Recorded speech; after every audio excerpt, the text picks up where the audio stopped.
ازيكم عاملين ايه؟ يا رب تكونوا بخير. النهارده هعمل مقلب اخويا احمد ملهوش حل.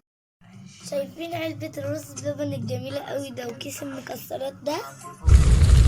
هبدله بكيس ملح وهحطهوله على طبق الرز بلبن.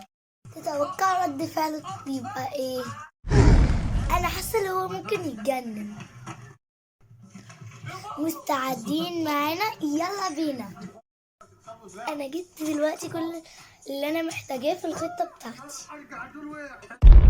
بصوا، هو ده الملح وده الرز بلبن وده الطبق اللي هحط فيه الملح ودي المكسرات وده المعص.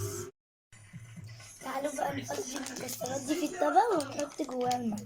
يلا بينا.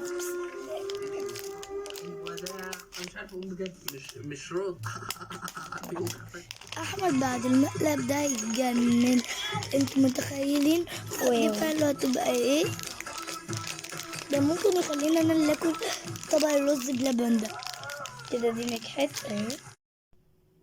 انا دلوقتي بقى احط الملح ده في مكان المكسرات شويه صغير عشان ما يجيبش. مش عارف. بص بقى، انا هنادي عليه دلوقتي اقول له ده السكر ولازم نحطه مكان هنا ان دوت بتاع المكسرات.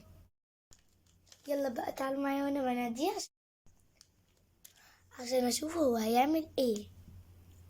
بصوا دلوقتي هفضي الملح لان ممكن يكتشف اللي هو يدوقه قبل ما يحط الحاجة، عشان لو كشفت ده هتبقى مصيبة بجد. دلوقتي هحطه في المعلقة. بصوا حط كمية كبيرة قوي. تعالوا بقى نحطها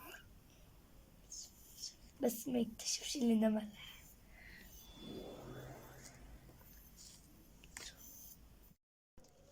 بص انا عامله لك حته مفاجاه ولا ايه؟